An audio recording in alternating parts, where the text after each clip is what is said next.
Skylink Airways is aiming to be the first Sukhoi Superjet 100 operator in Africa. The airline hopes to start flying in September 2022. It's already started hiring former SAA personnel.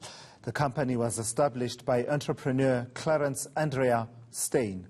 Joining me now to unpack this is SA Flyer magazine editor, that's Guy Leach. Guy, thank you for joining me. Just some credit to aerotime.aero, who published this particular article about Skylink Airways. What do we know about Skylink Airways, Guy? Hi, Ulysses. Well, at this stage, not much beyond the Times article, I'm afraid. They've stayed very much under the radar, and they are giving themselves a year to launch. So I don't think that we can say that a new airline has arrived yet. It's not easy to start a new airline, particularly in the model that we're seeing from them, where they're talking about owning 5 of their own aircraft. And I have to say that Clarence Steyn's messages are very mixed at this stage as well.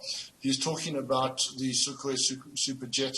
However, that aeroplane in itself is very problematic, and in fact, what's happened around the world is that most airlines have simply stopped flying them because of lack of spare parts and maintenance and factory support and so on.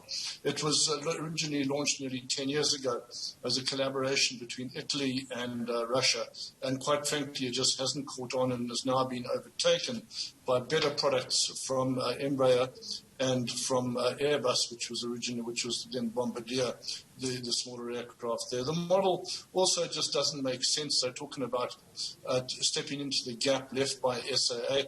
Well, they're not going to do that with small aircraft like the Sukhoi Superjet or even the Embraers and the small Airbuses. They need long-haul aircraft if they're going to fly to Russia, which is what they're talking about. So there are huge gaps involved.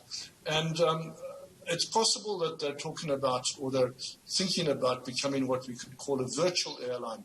The nearest we've seen to that in South Africa so far is Lift Airways, which has started by using another airline's operating license and aircraft. This is an airline called Global Airways.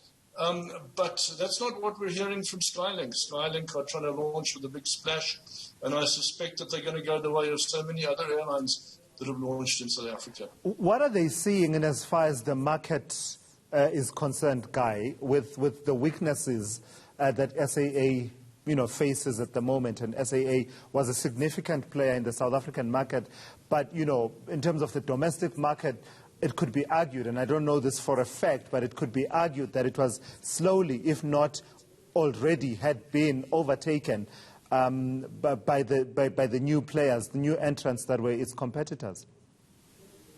Very much so. SAA had pretty much given up on trying to compete in the local market, and that is why we've seen these somewhat desperate attempts to bail out Mango, because Mango is very much part of SAA's domestic market strategy. People are prepared to pay for buy as cheap a flight as possible for even an hour 50 sector to Cape Town, and accept that they don't have all the full service offerings of a business class airline for these flights, which is why SAA launched Mango, and SAA still needs Mango for the domestic flights. At the same time, with Mango really struggling and uncertainty about whether it will be flying or not, for Fly Safair has done very well indeed.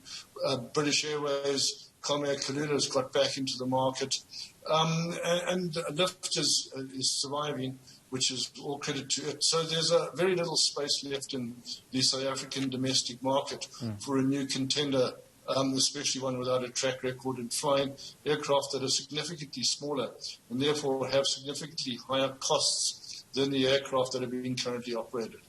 Lastly, Guy, are we to read anything into what appears, at least from what Skylink is saying, to be a preference for, those medium-range aircraft, such as the Superjet 100 and the Embraer that you're talking about? The Embraer has served Airlink quite well, hasn't it? What do we read into that vis-a-vis the aviation sector in a COVID world and post-COVID? Is the age of the A380s and the massive jets over? Well, lots of questions there. Short, quick answer, is the age of the A380 over? Yes.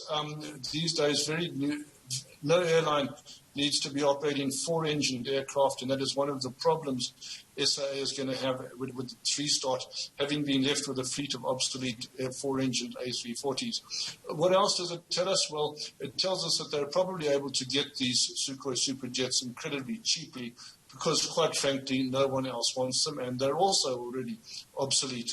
It also says that they would probably want to try and compete on regional routes, and that means stepping into the gap left by SA Express rather than by SAA itself.